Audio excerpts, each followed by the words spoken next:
Good day. This is Dimitri Lascaris coming to you for Reason to Resist from Amman, Jordan, and recently exited from a jail cell in Amman, Jordan on October 25th, 2025. And today we're going to discuss the Trump-Putin summit in Budapest, which turned out to be quite a nothing burger. Actually, the summit never happened, so it's rather generous to even refer to it as a nothing burger. And how did it come to this? To unpack what happened to this grand affair, we're pleased to be joined again by John Helmer. John is the longest continuously serving foreign correspondent in Russia and the only Western journalist to direct his own bureau independent of national or commercial ties. Born and educated in Australia, then at Harvard, John has also been a professor of political science, sociology, and journalism, and an advisor to governments, including those of Greece and Australia. He's also published numerous books on military and political topics. His latest book being Long Live Novichok, the British Poison Which Fooled the World. Thank you again, John, for joining us on Reason to Resist. Thank you for having me, Dimitri, and it's good to see you out of a Jordanian cell. Hopefully I will not be returning there before I leave. So I'd like to start with this question, John. Was there ever, in your view, a firm agreement between the Russian and U.S. governments that the two presidents would meet in Hungary? And if so, who called off this summit and why? Well, it's a complicated question, so let's start with the beginning. And just a reminder to everybody, as we've said before, it's a mistake to think of Trump and his advisors as anything but a particular kind of stage performance, in which a ventriloquial performance, in which Trump is the doll, the others are the ventriloquist. Once we understand that, what comes out of the mouth of the doll has to be understood in terms of the politics of the ventriloquists, and there are lots of them. In the case of the Budapest summit, that was, you remember, our audience will remember, announced by Trump. It was called off by Trump. Trump called the Prime Minister of Hungary, Viktor Orbán, and he agreed. Orbán apparently didn't call Putin until after the entire blitz of publicity that the Budapest summit was on. From Orbán's point of view, on or off, it put Orbán in an independent spotlight, which he loves. Called off, called on, didn't matter to Orbán. It was a PR stunt for him. The issue then became, since Trump provoked the announcement, what would the Russian side do? And he thought he was forcing them, having made the intro, the here's Johnny part. He thought that Johnny had to show up, meaning Putin will have to show up. And Trump was convinced, as were his ventriloquists, principally the White House manipulator Stephen Miller, and also CIA's director John Ratcliffe, and also the underlings under Hegseth at the Pentagon and Rubio at the State Department, the National Security Advisor. These are the ventriloquists. They understand the way to make decisions in their administration, both domestic and foreign, is to write the tweets that prompt Trump into the press gaggle statements, the one sentence, two sentence, jingle repeated, slogan repeated formulas that he uses. And then he's committed to a decision already reached for other reasons. But he takes the prompts. He's not as good an actor at taking the prompts as Ronald Reagan was, not by half. But then Ronald Reagan was a good deal healthier and saner than Trump, and less pathological, less pathologically violent. Reagan appeared in Westerns, but Trump thinks life is a Western in which you kill people. So here we go. What happened was that Trump was persuaded that Putin would be was vulnerable and needy, the economy crumbling, no advance in Ukraine, frightened of the tomahawks. He was persuaded that Putin could be pressured into what Trump has also announced to be his new term, which was the old one prompted by the Europeans as ventriloquists, by General Kellogg as Trump's advisor on the Ukraine, and so on. Immediate ceasefire. Now, we know that immediate ceasefire was never acceptable to the Russian side. So the problem for the Russian side was how to say yes to the summit, having said what a grand achievement Trump had performed in the Middle East. That was Putin's line, President Vladimir Putin's line, how to say yes to a summit and not yet until we finalize what the terms will be that we will announce. Initially, Trump, you remember, said he thought there'd be a troika, a three-way summit that had been attempted in Istanbul a while back when Trump was in the Middle East. It failed. A three-way summit with Zelensky was turned off by Trump for this session. In what he said was it'll have to be two ways and maybe there'll be three, but the other guy will be in another room, etc., etc., etc. Nothing could happen, however, until the Russian side was satisfied there'd be terms they could accept at the summit. And then what followed was the agreement that from the Trump-Putin telephone call that the detailed program would be negotiated between the foreign ministers, Sergei Lavrov for the Russian side, Marco Rubio for the US side, and their accompanying staffs. Well, they didn't meet as had been planned. Instead, they had a telephone call which went nowhere. Like a nothing burger, it went nowhere. They agreed only that the Russian side would not agree to anything like an immediate ceasefire, right? Second, they would continue talking, probably by telephone.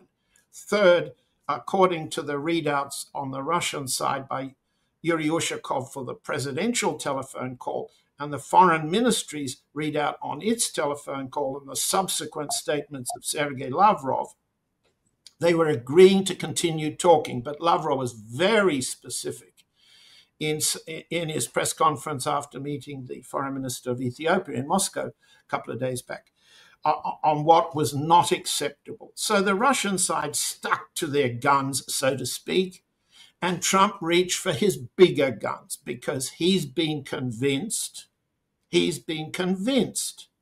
that Putin is vulnerable domestically, the Russian economy is vulnerable, the Russian military is a paper tiger. He said all of these things. And just in case the message was missing, the Wall Street Journal was fed a version. I mean, why does anyone, any unit of the Murdoch press, ever print anything unless it's been fed it by its proprietor, the still alive Rupert Murdoch, or by sources Murdoch wishes to ingratiate? The version of the Wall Street Journal was that Trump had been convinced, and I'm quoting, by pictures he had seen of the destruction of the Ukraine wreaked by the current accelerated campaign by the general staff with drones and missiles, mainly aimed at the electricity infrastructure and cutting off the front in east of the Dnieper River. There's nothing new. Trump is always convinced by pictures because he can't read. He has no capacity to read anything. Certainly, he doesn't even have a regular intelligence briefing. The last calendarized intelligence briefing Trump received was October 16. That's 10 days ago. 10 days ago. And it only lasted 50 minutes. That's just enough for a picture show. Mm-hmm. Picture show. So what happened was a fabricated setup with a clear American intent because they believe Putin is vulnerable. And when, by the time it was called off because allegedly, according to the Murdoch press, Trump had seen pictures of the destruction of the Ukraine, Trump was saying publicly, I'm disappointed in Putin. Then he said, and this is discussed with Secretary General of NATO, Mark Rutte, who was in Washington on Wednesday.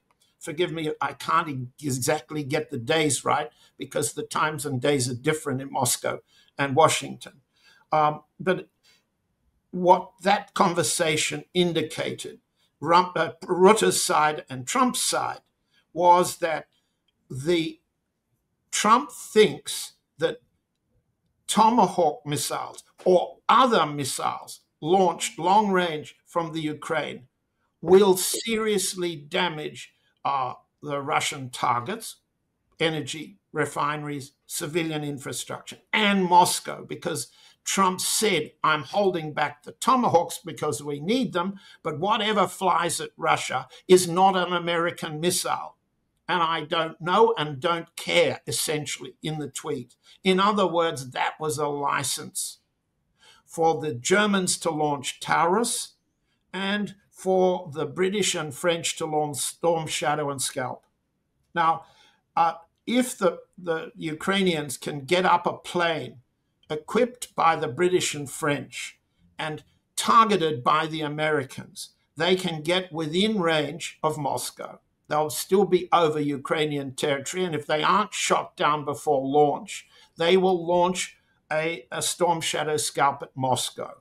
And the damage, however limited in human terms, will be a huge PR stunt for them. For that, President Putin has said the retaliation would be or may be stunning. That's a reference to the Oreshnik, or a salvo of other hypersonic missiles against Kiev, and that means decapitation. That means against the Ukrainian leadership that still is in Kiev, because the Russian side isn't at all convinced that Zelensky even lives or works there. He's abroad. He's in Poland. Now, you said against Kiev. There's been a lot of talk in this alternative media space, which loves to cover the Ukraine war, that it would be a NATO target. You seem to be of the view that the retaliation, the stunning retaliation, would be confined to the leadership of the Ukrainian. Yes. Right. Yes. So it's very clear. The Russian side does not want a NATO retaliation, although NATO has been warned. If a Tomahawk were fired from the battery in Romania, or a Tomahawk was fired from the battery in Poland, bearing in mind that, as we've said many times on this program, long before the Russians officials got around to telling US podcasters, the Tomahawk may be equipped with a nuclear weapon. And Russia is not going to wait to find out what's on its way before the retaliation occurs. Were those to be fired, Putin has already made it very clear for several years they would be a target. Okay. But otherwise not. I want to unpack something you said. You described the people around Trump, and by that I presume you mean his cabinet. No, I mean Miller. I mean the CIA director Radcliffe. Okay. Miller's a staff man. The cabinet's full of let's say subservience. Right. Bessent is one at Treasury, Hegseth at Pentagon, Rubio at State. But Hegseth is not the principal decision maker at the Pentagon. Feinstein, if I'm not mistaken, the businessman, Deputy Secretary of State, and Elbridge Colby, the Undersecretary of Policy, they're the key decision makers.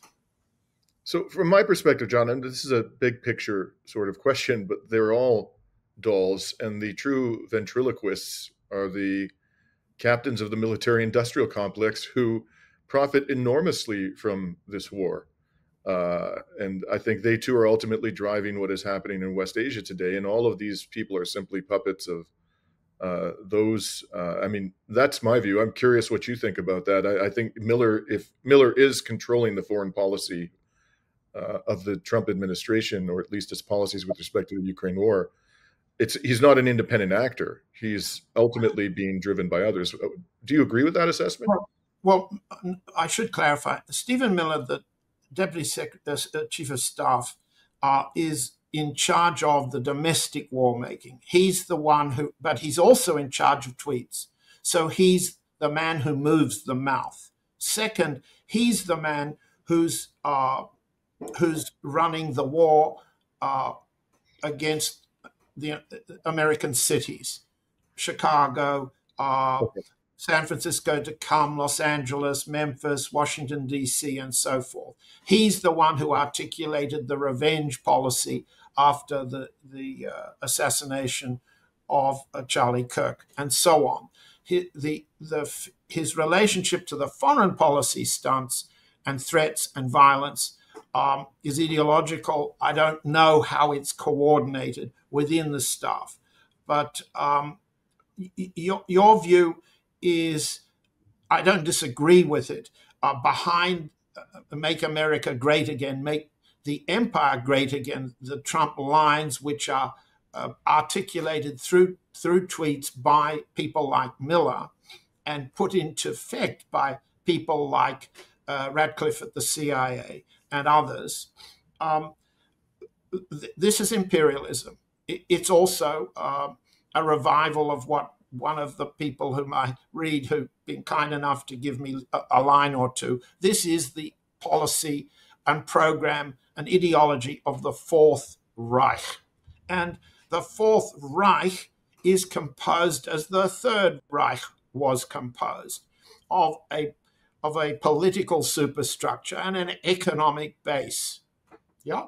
And the economic base you've just identified, the military-industrial complex of the United States, the military-industrial complex of Europe and the UK. Now, if we look at the share market, the stock market, where these people make their fortunes in order to deliver their messages to the political superstructure, which converts it into ideology so that all of us get fooled by it, or all of us taxpayers are willing to pay for it.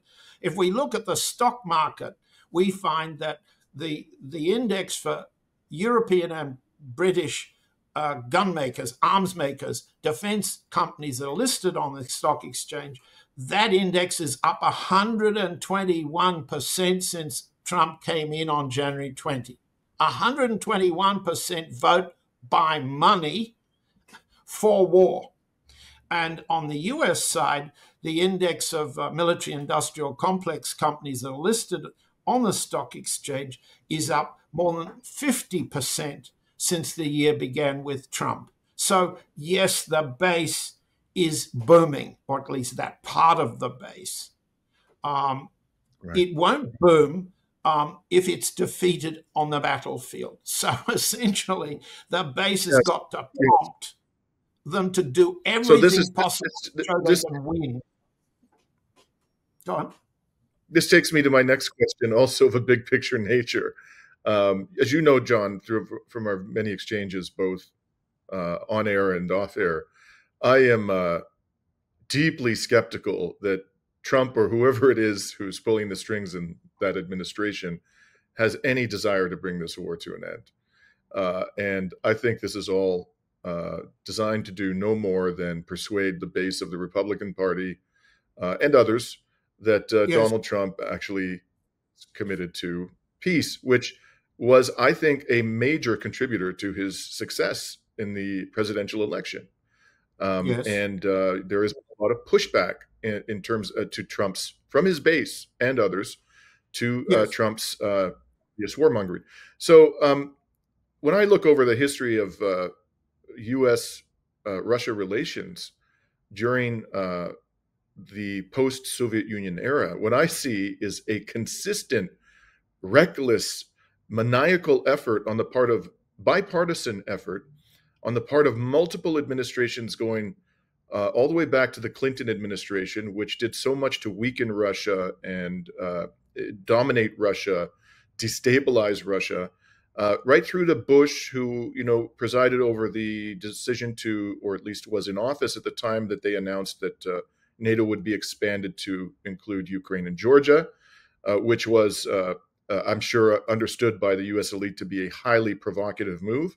And then you have Obama, who presided over a coup d'etat in Ukraine. Then Trump came along and was the first president to deliver lethal weaponry, at least publicly, to Ukraine. And then you had Biden, who happily squandered an opportunity at the 11th hour to do a peace deal with Russia that would have dealt with the security architecture of Europe, and then salivated over the opportunity to impose what they expected to be crushing sanctions on Russia, sent so much weaponry and money. And then Trump comes along after having campaigned heavily on being a peacemaker.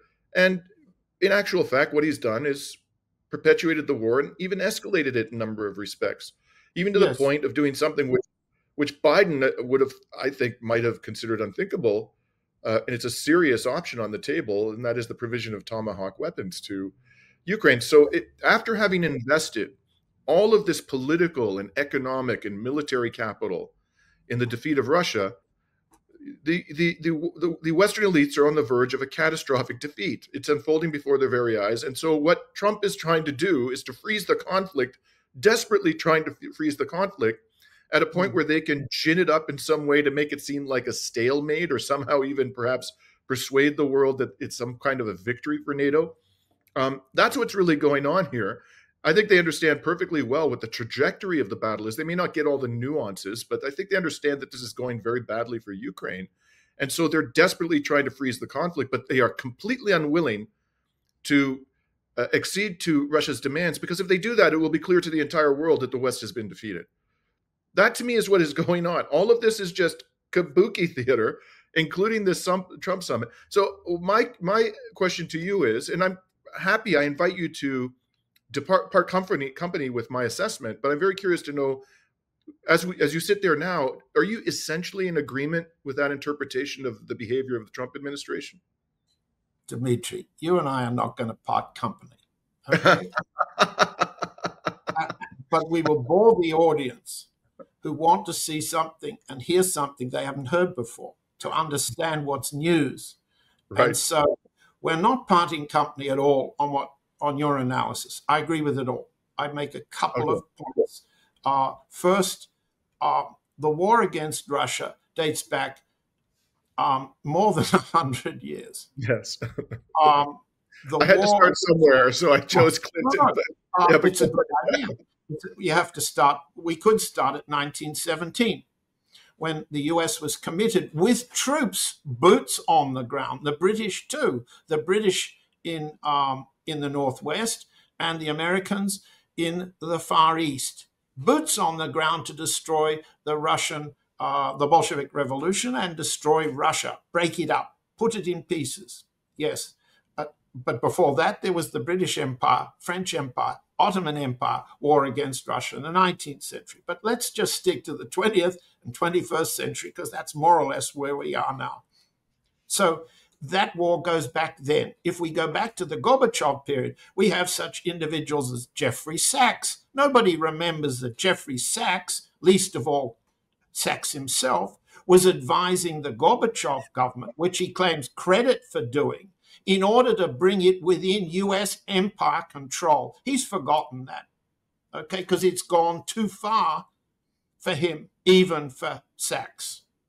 So we know that the Gorbachev administration and Gorbachev and his wife themselves were CIA targets, and they succeeded. They succeeded in securing major US objectives, including the disastrous Soviet withdrawal from Germany without corresponding US withdrawal from Germany, and the disastrous acceptance of the so-called promise not to move eastward for NATO.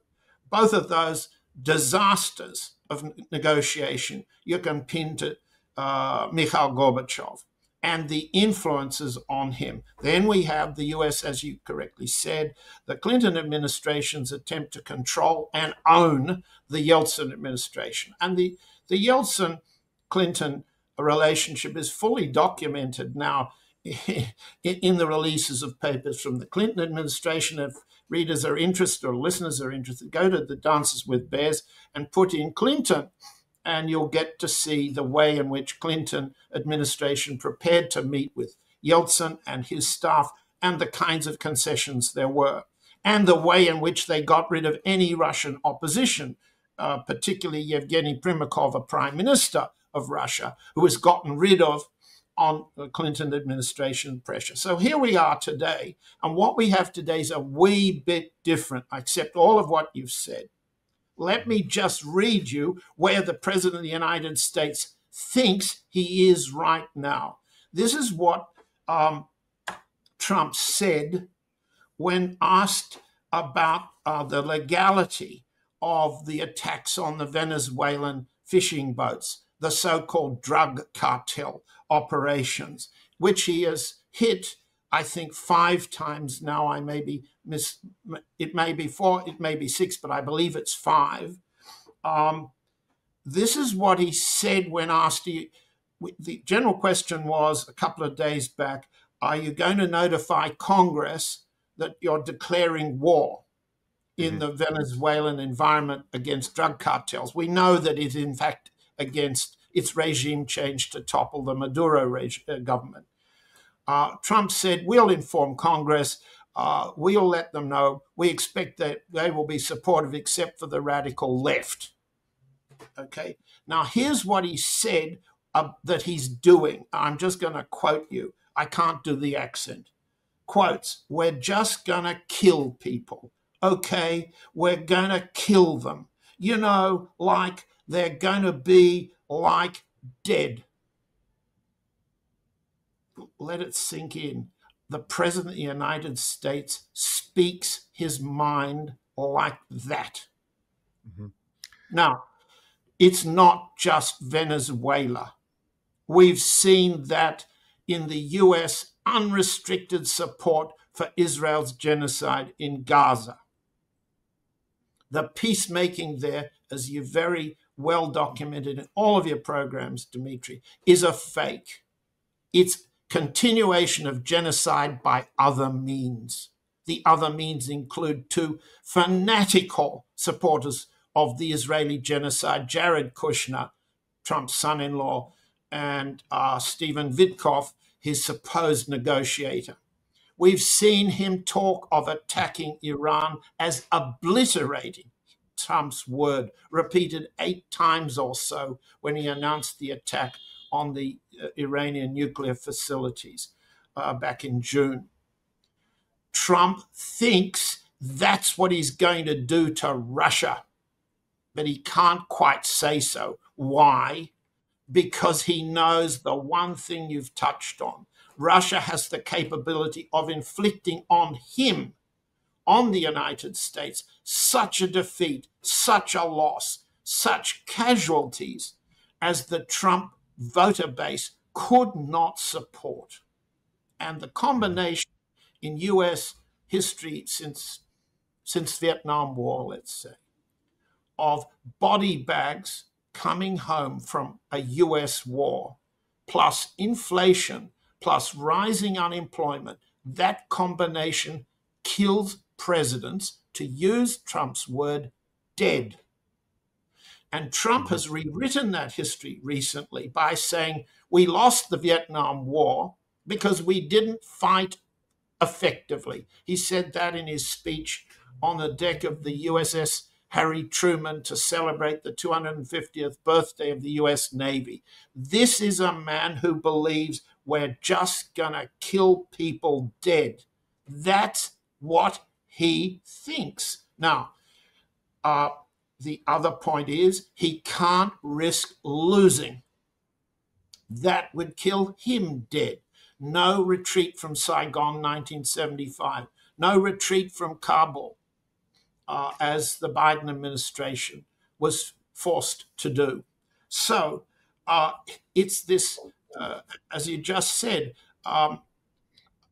what do we call it? Dancing on a precipice in which all of the incentives behind Trump, behind the Europeans, behind the British, is to make money readying for war, to make ideological lies like the Novichok lie, to convince people and taxpayers to keep paying. But don't go to war, actually, because you will lose, because that's what they see on the Ukrainian battlefield. Patriot air defense, worthless.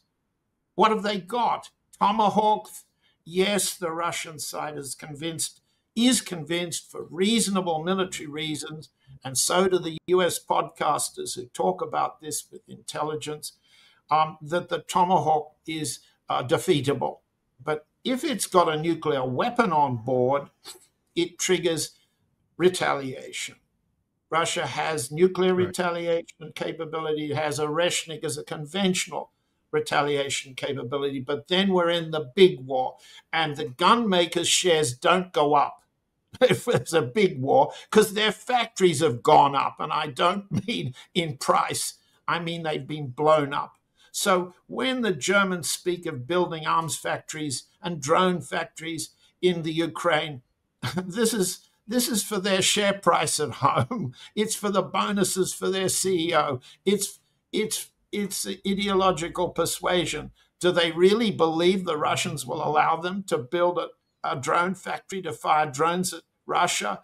And when there's not a single factory in the Ukraine that a Russian hypersonic missile won't be able to destroy? Of course they understand that. I'm very glad you quoted that language about Venezuela, Trump's language, John, because it reminded me that if I had to choose between someone like Trump being the president of the United States and Don Corleone, I would choose the Don, because at least he had some lines. This man has no red lines at all. And I think that was one of the most telling utterances out of the Donald in the entire time that man has been politically active. In any case, I'd like to move now, since we're on the subject of mafiosi, to a recent interview I guess it was a press conference that was held in the White House with NATO Secretary General and Mark Rutte and Donald Trump himself, where they were asked about the precipitous decline in Ukraine for support for the war. So have a look at this. I don't know if you've seen this, but polling out of Ukraine shows a massive collapse in Ukrainian support for the war. A Gallup poll had just 23%. That's less than a quarter. Zelensky came out today praising President Trump's proposal for freezing the front lines of battle as part of a ceasefire. He said that's a good compromise.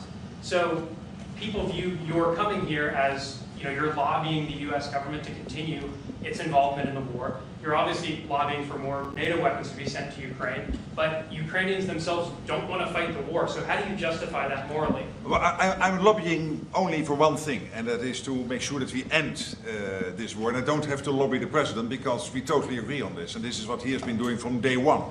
Everything he could do to break the deadlock with Putin, get a dialogue going, dialoguing also with Zelensky, and getting this war done. It's crucial. The fact that the US is now supplying weapons into Ukraine, paid for by allies, is extremely important. And that's now happening since 2-3 months. About 2 billion moving into Ukraine. The war hasn't wind down. Why do you think that'll wind it down now? What do you mean? You think more weapons will wind down the war? No, I mean, there's more to be done. So what you need, what the president said this weekend, stop where you are, so basically do a ceasefire and then have all your discussions about territory and whatever. But first, stop the war. This is what you said on Friday and on Sunday. It's a war. I mean, your question's really a fair one. It's a war that should have never started. And you know how I feel about it. But it's a war that should have never started. And we're not selling any weapons to Ukraine. We're selling them to NATO. Yeah.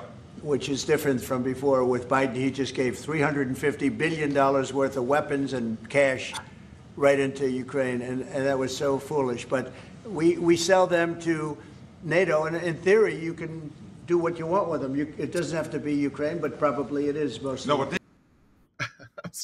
it doesn't have to be. I was just, it doesn't have to be Ukraine, but probably it is. Sorry, go ahead, John. Well, I mean, we've heard the jingles, the slogans. That's what Trump was capable of. You watched Rutte prompt him with hands to say, this is what you've agreed to. And then out comes a well-sung, repeatedly sung jingle about this is a war that should never have happened if I'd been president. And we've all heard it. I won't bother everybody reminding that Trump is only capable of this. Now, what Rutte said was, the Dutch have a very a considerable reputation in many countries for producing Dutch cleaners. They clean more thoroughly than anybody else. And that Dutchman has been a cleaner of truth. He's been replacing it with lies ever since he was prime minister. And basically, what he's saying, and he evaded the question. Not one of them said anything about poor, pathetic Ukrainian people who don't want to die anymore, who don't want their loved ones picked off the street. They ignored that entirely. What they said was, we want to end the war. And the end of the war for them was immediate ceasefire, a line that the German Chancellor, Friedrich Merz, has repeatedly said in front of Trump. And Trump is basically online now as saying ceasefire, immediate ceasefire, although a few weeks back he was saying immediate ceasefire is pointless unless you resolve the background issues. And the Russian side has explained, President Putin explained in detail in Anchorage, that an immediate ceasefire is only a pause. You, NATO side, the American side, will use it to rearm and refresh,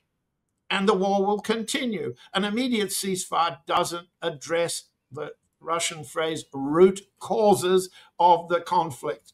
So what their idea is, save Ukrainian lives with an immediate ceasefire, and then they will rearm, refresh, refortify, and do all the things they can't do because they're being beaten now.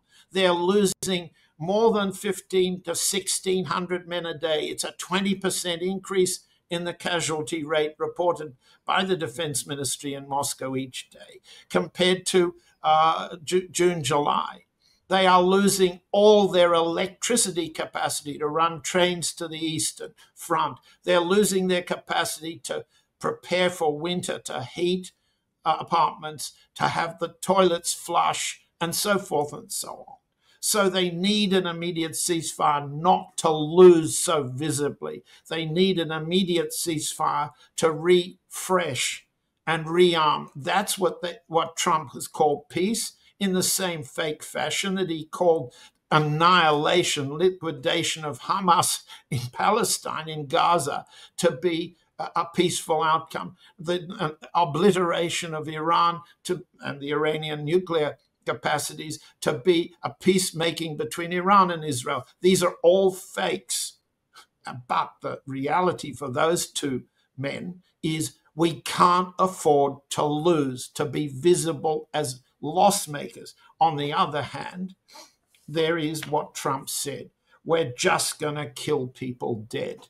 And that's something that none of us should forget, is the man's mentality. And if you look at Mary Trump's bio of the man's childhood was, he was as cruel to his brother as his father was cruel to them both. Cruelty by domination has been that man's psychological inheritance from their father. It drove Donald Trump's brother to early death by alcoholism. It leaves Trump inflicting death on everyone else, because MAGA means mega. MAGA means never losing, because you'll lose the next presidential election, you'll lose the midterms, you'll lose power over Congress. Once you lose power, you lose money, and they're making money like no president of the United States has ever made for his family and friends. That's it. So you talked about a moment ago the casualties on the battlefield. As you probably know, I believe he was a former senior official in the U.S. State Department, James Carden, gave a rather eye-opening interview to Sky Australia, of all media organizations, a few days ago, in which he openly stated that the war is lost on the Western side. They've lost the war in Ukraine. And he asserted that the disparity in casualties is 36-1. So 36 Ukrainian casualties for every Russian casualty. Do you think that is it that bad? He seemed to be a serious analyst of the situation, but that sounded quite extraordinary. Well, it's impossible to say. The numbers are secret on both sides. We've all seen, or those who have to follow this closely have seen, the British estimates based on what they purport to have been analysis of funeral notices and other forms of electronic social media record keeping in Russia, that Russian casualties have been about 100,000. It's a terrible number from Russian point of view when you consider that the casualty rate from the Afghanistan war was, I think, less than 20,000, about 18,000. Or when you think that the US casualties from the Vietnam War were around 50, 55,000. It's a terrible number. And yet President Putin retains massive popular support, stable popular support, as does the Russian army. Popular confidence in the presidency is also popular confidence in the Russian army. So no life can be lost easily or cheaply or in aggressive adventuring on the Russian side. If Russia has lost approximately 100,000 men, then 36 times 100,000, 3.6 million, is it not? My arithmetic at this time of the day is not wonderful. It's too much. One sees the ratio is, roughly speaking, 10 to 1. That ratio is based on people's estimates of the exchange of bodies and the exchange of prisoners that have been underway since Istanbul 1. Right. 10 to 1. 10 to 1 is 1 million Ukrainian casualties, a shocking number for Ukraine. If you add to that the non-fatal casualties, the loss of population of Ukrainians which have fled the country and won't come back, Ukraine is now less, I don't have the numbers in my head, but less than half its pre-war population. And this is a country which Vladimir Zelensky won by election, promising peace and an end to what was then the civil war between Kiev and the Donbass. So this war has destroyed the Ukrainian population's confidence in Kiev, and they won't come back. They may have to be kicked out of Poland. They may have to be kicked out of those countries that can remove them and evict them, but they don't want to go home.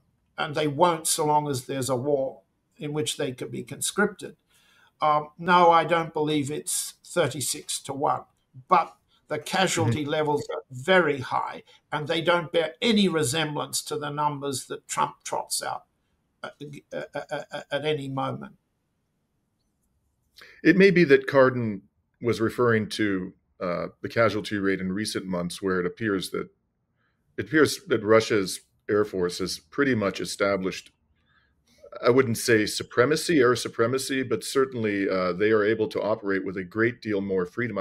There was a report that by the Ukrainian military, I believe, that for the very first time, the Russian aircraft attacked Odessa with bombs, which would have required them to get much closer to the Ukrainian coastline than they were previously willing to go. So, and this air campaign, against the energy infrastructure suggests that Russia has much more latitude in the skies over Ukraine, and that may have caused recently a large spike in the casualty rate. Perhaps that's what Cardin was referring to. I don't know.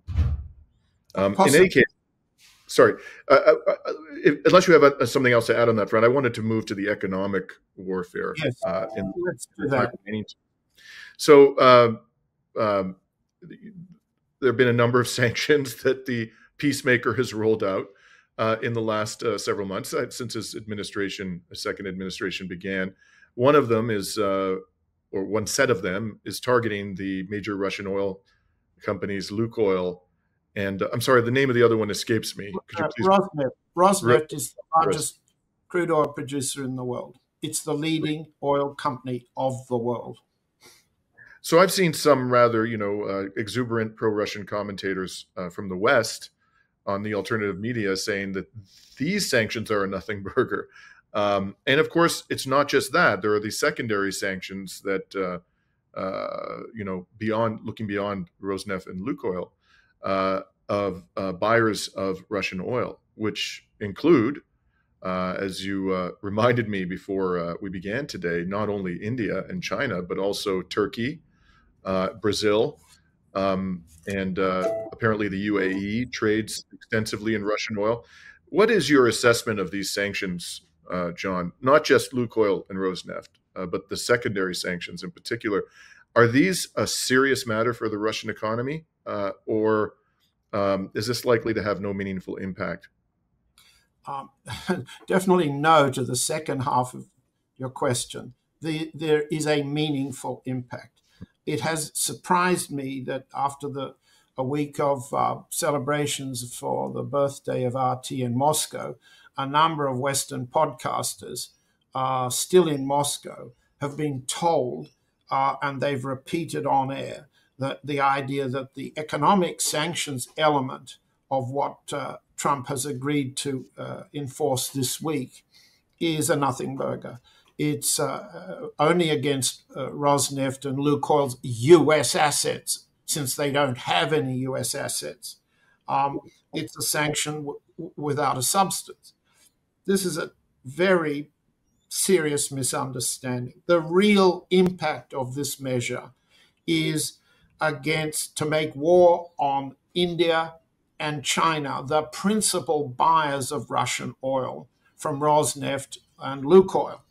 Rosneft is the dominant crude oil producer of Russia. Anything that is exported by Rosneft cannot be bought by an Indian or Chinese company without attracting sanctions. They're called secondary sanctions, but they're the primary target. After Trump announced that he had received a telephone call from Indian Prime Minister Narendra Modi promising to cut Russian oil, but not immediately. Trump said that a few days before this announcement. There was no such telephone call, but there was a message transmitted from Modi through a messenger to Trump. I've reported elsewhere what and how that was done. That in turn has had effects on Indian refinery companies, which take the Russian crude and turn it into petroleum products, which they then export to Europe. Now, what this means, what the new sanctions mean, is that Trump's accelerating his war against India. And it's not just the oil trade, an attack on India. The attack on India is becoming military because the US is rearming at considerable pace Pakistan, not only the traditional enemy, the serious enemy, war-making enemy of India, but the country which recently attempted war against India and was defeated and rescued by a ceasefire that was arranged by Vice President Trump and Vice President Vance, and then claimed credit for by President Trump. The military pressure the US is going to apply on the two borders that Pakistan has. The one it's already started, the Pakistani attacks on Afghanistan, and the ones that it will contemplate against India again. There are also CIA and other US operations aimed at India, at the Modi government in Nepal and in Bangladesh. In addition, there is active covert operations inside India to mobilize all forms of protest, farmer protest, student protest, whatever can be rallied by social media methods to attack the Modi government. These are all weapons aimed at Modi government, which India has to now deal with. But the oil cutoff was an arbitrary action that belied what Trump had said would be negotiable between Modi and himself. It's accelerated and has put immediate pressure. Now, to misunderstand the primary target for the secondary target also misses as you've just said, who buys Russian crude oil to turn it into petroleum products. I'm looking at a report by an anti-Russian think tank called the Center for Research and Energy and Clean Air. I like the clean air part. They pack a lot of lies into their reports. However, they monitor month by month who buys Russian fossil fuels. So we'll just look at crude oil, the chart for up through this year through July. China is the principal buyer of crude oil, but India is next. The EU comes third, and Turkey comes fourth. And there's a tiny import from Burma, Myanmar. Oil products, a different lineup. Oil products are affected because the Treasury's announcement of sanctions listed 7 refineries that are subsidiaries of either a Lukoil in Russia, Sirzan, Saratov, Komsomolsky, Kuibyshev, Tuapse, Achinsk, and so forth. 7 of the 30 Russian oil refineries, that's 25% of Russia's refineries, were sanctioned by this latest move. Now that means that when they export petroleum products, diesel, jet fuel, and so forth, boiler fuels, mazout, and so forth, all the varieties of petroleum products, the market's different, and this is what the market looks like. Turkey is the leading importer of Russian oil products, followed in order by, and it's double China's importation, which comes next, followed by Brazil, against which Trump is already at war on behalf of the ex-president Bolsonaro. Then followed by India.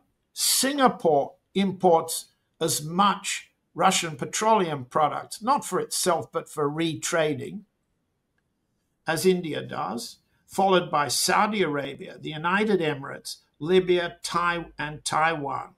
They're the major importers of petroleum products. Kill the Russian refinery export trade, and you're attacking them, in particular Turkey.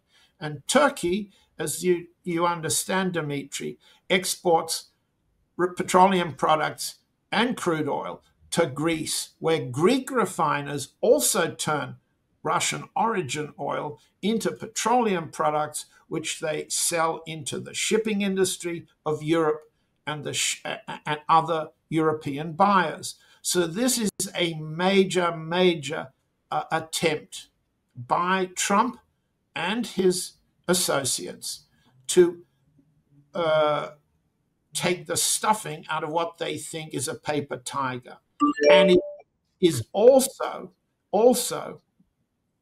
a declaration of economic war, first against India, then against China. Where are we at? We're at 1941, July 26, 1941, Franklin Roosevelt issued an executive order on freezing Chinese and Japanese assets in the United States, and this was followed by a total U.S. oil embargo on Japan. That was announced on August the 1st, 1941. I hope that's your noise because I don't recognize it. It is. I'm sorry. I thought I shut it off. Please continue. Please continue. That's all right. It's music to my ear, but not what I'm saying. We are now where the United States was against Japan 6 months before the attack on Pearl Harbor, because in cutting off Japan's oil and freezing its assets in the United States, Japan interpreted what FDR was doing as a declaration of war against Japan. Let's leave aside Japan's invasion of China, its invasion of other countries. Let's leave aside what the reasons were then.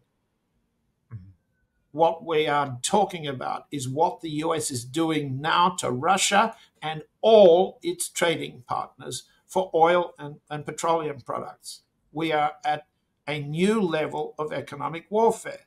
Very serious, though I have to say there will be a Russian solution to this.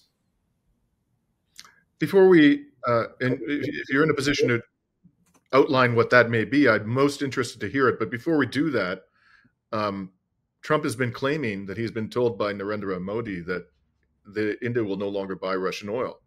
Yes. What do you think the truth is here? Because I understand that Modi has not confirmed that. That's right. What was offered was a phased reduction in importation. This is my understanding from the Indian sources I've spoken to. One has to remember that Indian purchases of Russian oil were much smaller than in the last 2 years. The Indian refinery companies buy oil at the best price. They will buy Russian oil when it's cheapest. When the oil price goes up, which is one of the things that this new sanction will do, one of the things that will motivate Indian refiners is the discount between the Russian selling price in the market and the selling price to India. Now, in the last few months, as demand for oil has risen, relatively speaking, and the supply of oil has diminished, relatively speaking. I'm sure there are people in the audience who can fill in the picture more precisely than I'm saying it. Mm-hmm. The discount between the Russian price to Indian refiners and the market price, the discount has shrunk. This sanction will generate a bigger discount in order for the trade to continue. What I understand was the offer from Modi before the Trump sanctions declared a new form of war against India, and before Modi has to address the Pakistan war threat that Trump is building up, and the Radcliffe CIA threat against Modi, which is domestic. Before Modi addresses that, he believed, and I may be corrected by our Indian audience, that he could contain the violence and threat to India that Trump was representing and threatening without having to persuade Trump that India no longer stands for this kind of imperial bullying. It has tolerated imperial bullying for as long as Indians have been alive and remember. It's tolerated it from the British. Before that, it tolerated it from the French and the Portuguese, but mostly it tolerated that from the British to the extent that the British, under Prime Minister Churchill, inflicted a famine on eastern India in order to feed the UK during wartime. So there's no messing about, no treating India as vulnerable any longer. And certainly not the Prime Minister's party will not tolerate this display of imperial arrogance, as they call it, accompanied by the rearming of Pakistan. Rearming of Pakistan to go to war against India again, go to war against Afghanistan, to go to war against Iran. India won't tolerate this kind of US threatening. But Modi has tried to pacify Trump to date, and it remains to be seen what judgment he will make between now and the arrival in Delhi of President Putin on December the 6th, what Prime Minister Modi will do to try to pacify the American threats on all fronts, because there is no prospect, and I believe the words we began with, the Trump words that we began with, there's no prospect that Prime Minister Modi, that President Xi, or even President Erdogan, let alone President Putin, there's no prospect that they don't understand anymore what Trump is. It's violent threat against people and countries he thinks are vulnerable to that kind of pressure. They also understand better than I'm prepared to talk about, or you, how to fight that. So let's close on that subject. I intervened and asked you about Modi's intentions. How do you think Russia is going to respond to this new round of sanctions? Well, we're at war, and we don't give aid and comfort to the enemy. Understood, John. It's been a wonderful discussion, extremely enlightening for me personally, and I hope for our audience as well. And I look forward to our next discussion. Me too, Dimitri. And we're signing off today here from Amman, Jordan on October 25th, 2025.